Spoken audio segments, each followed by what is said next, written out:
আমি যদি বলি যে who is separated from my father, এই যে ইনফরমেশনটা, এইটা কোন ক্লজ? যেহেতু ওর মায়ের সম্পর্কে তথ্য দিচ্ছে, তাইলে এটা একটা নাউন সম্পর্কে ইনফরমেশন পাচ্ছি। তো ফার্স্ট অফ অল এটা হচ্ছে আমাদের একটা অ্যাডজেক্টিভ ক্লজ। আচ্ছা, এখন অ্যাডজেক্টিভ ক্লজ আমাদের দুই ধরনের ছিল।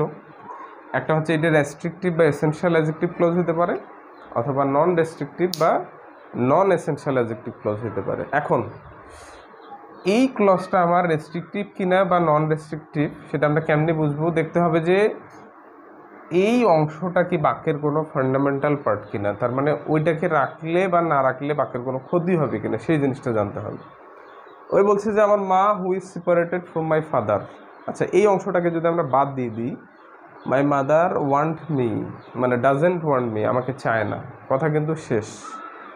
তার মানে যে ওর বাবা থেকে সেপারেশনে আছে এটা পাবলিকের জানা অতটা জরুরি না, তার মানে এইটা আমাদের না জানলেও চলবে। তাহলে যদি কোনো ইনফরমেশন আমরা নাউন সম্পর্কে পাই, সেটা রিলেটিভ প্রোনাউন দিয়ে স্টার্ট হয়েছে, ওটা হচ্ছে অ্যাডজেক্টিভ ক্লজ। এখন রেস্ট্রিকটিভ না নন রেস্ট্রিকটিভ বোঝার জন্য দেখতে হবে যে বাক্যটা আমাদের এই জায়গা থেকে যদি আমরা উঠাই দিই তাহলে বাক্যের কোনো ক্ষতি হচ্ছে কি না। কোনো ক্ষতি নাই, তার মানে এটা আমাদের না জানলেও চলবে।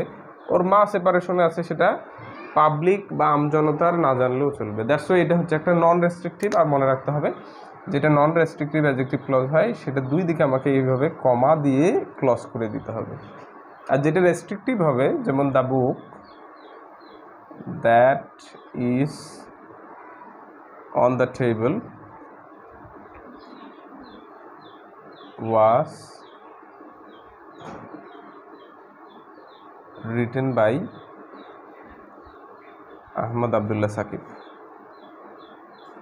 আহমদ আবদুল্লাহ সাকিব। আচ্ছা, এই বাক্যটার দিকে যদি আমরা তাকাই, সেটা হচ্ছে that is on the table. তাহলে এই ইনফরমেশনটা আমাদের হচ্ছে রিলেটিভ প্রোনাউন দিয়ে, এটা হচ্ছে একটা রিলেটিভ প্রোনাউন দ্যাট। তো এইটাকে যদি বাদ দিয়ে দিই, the book was written by Ahmad Abdullah Sakib, বইটি আহমদ আবদুল্লাহ সাকিবের দ্বারা লেখা হয়েছিল, একজন রাইটার।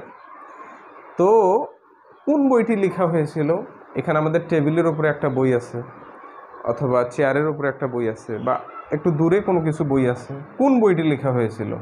তার মানে নির্দিষ্ট করে আমাদের ওই বইটি যেটা টেবিলের উপরে আছে, on the table. That's why এই জায়গাটা হচ্ছে আমাদের এখানে রেস্ট্রিকটিভ। তার মানে এই অংশটা ছাড়া কিন্তু আমাদের বাক্যটা পরিপূর্ণ অর্থ দিতে পারতেছে না। দ্যাটস ওয়াই আমাদের মনে রাখতে হবে এটা হচ্ছে রেস্ট্রিকটিভ অ্যাডজেক্টিভ ক্লজ, বা যেটার অপর নাম হচ্ছে আমাদের এসেনশিয়াল অ্যাডজেক্টিভ ক্লজ।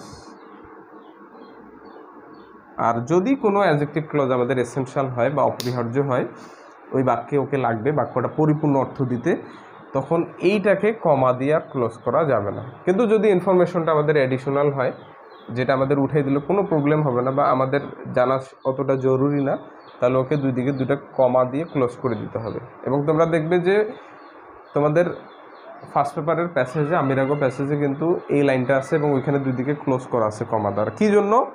ওর মা যে হচ্ছে ওর বাবা থেকে সেপারেশনে আছে, ডাজেন্ট ওয়ান্ট মি, যেটা আমিরাগো বলতেছে, তাহলে ওর মা ওকে চায় না, এটা হচ্ছে ফান্ডামেন্টাল পার্ট।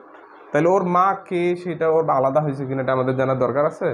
দরকার নেই। বাস এই পর্যন্তই।